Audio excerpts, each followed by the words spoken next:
Kayo, ano yung mga inaabangan nyo dito sa GMA Network this 2026? So as near nandito, ito yung gusto ko talaga na mangyari, no?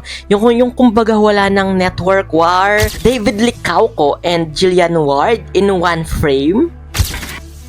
May bagong season ng The Voice Kids. Walang pahinga. Sana mas ingay pa yung mga pangalan ng mga nanalo. Mas umingay rather yung mga pangalan ng mga previous na nanalo. Pang premium yung mga title nila nga, ha? English. Tapos bigla pag pinalabas, magiging Tagalog. Kumbaga, iba-iba. Kumpleto sa Ricados din. And we are down 2026 offerings, teasers, or omnibus plug. Ano naman kaya yung mga programa na inihahandog ng GMA Network sa 2026. So, hindi natin patatagalin to. Samahan nyo ako. Panoorin natin to. Let's go!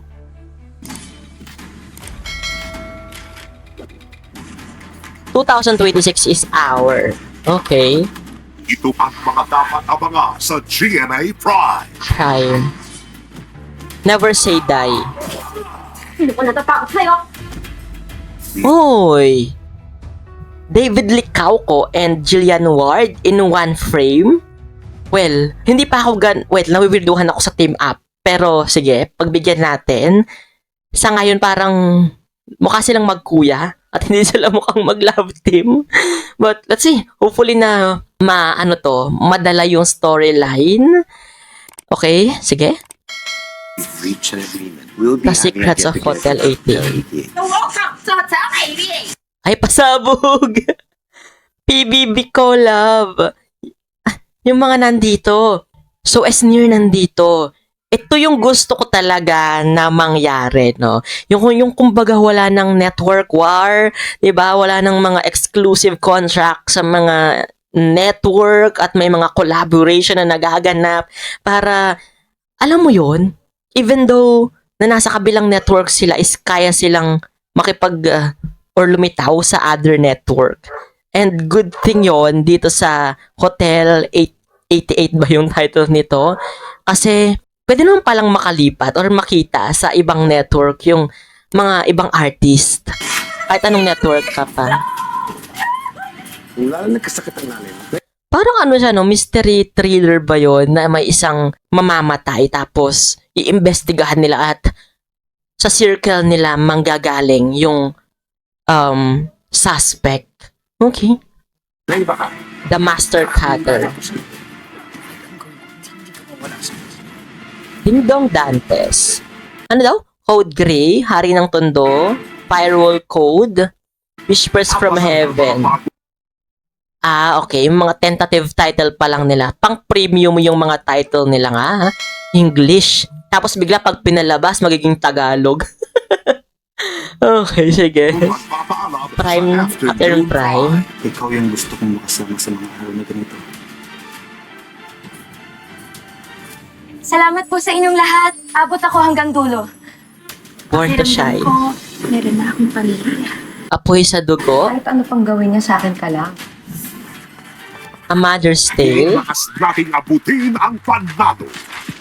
Wait lang, wala pa tayong nahihimay ng mga plot dito sa mga teaser. Well, omnibus plug pa lang naman siya. Kumbaga, pasilip sa mga dapat nating abangan.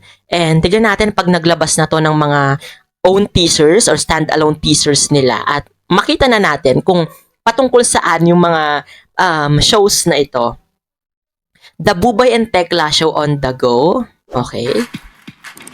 NCAA 101 Cheerleading. The People Have Spoken, Stars on the Floor. May bagong season ng The Voice Kids. Walang pahinga. Sana mas ingay pa yung mga pangalan ng mga nanalo. Mas umingay rather yung mga pangalan ng mga previous na nanalo. Well, good thing naman na dinadala nila yung mga nanalo sa All Out Sundays. Kung kwentong magpapatibok Heart ng of puso Asia. mula Talagang buhay na buhay pa rin ang mga ang Asian series ng GMA. Malaysia. Innocent Lies. Bittersweet. DNA Lover. You Touch My Heart. Crazy Rich. 23-23. Cold-Blooded. Branding in Songsu. Okay, may mga Thai dramas dito and Korean dramas na hindi ako familiar. Numbers. Abangan Delightfully. ang ating world-class Kapuso Films. Tatay ko si Reynaldo Momay, ang 58th victim of the Maguindanao Massacre. Maguindanao Massacre. Yula Arcangel. Huwag kang titingin. Okay. Sama-sama tayo mula pagsubok hanggang sa tagumpay. Isang puso nating salubungin ang 2026. Taon natin to, mga kapuso. Oh, that's it. Nakontian na ako sa mga pa-plug nila this 2026. Parang, well, siguro naging ano lang sila, naging subtle lang sila sa pagbibigay ng mga titles kasi ang dami nilang naano dati no, na hindi naman natutuloy. At the same time, hindi natin nakikita sa TV. Tapos, malalaman na lang natin na nag-change title pala yung series na gusto nilang ipalabas, no?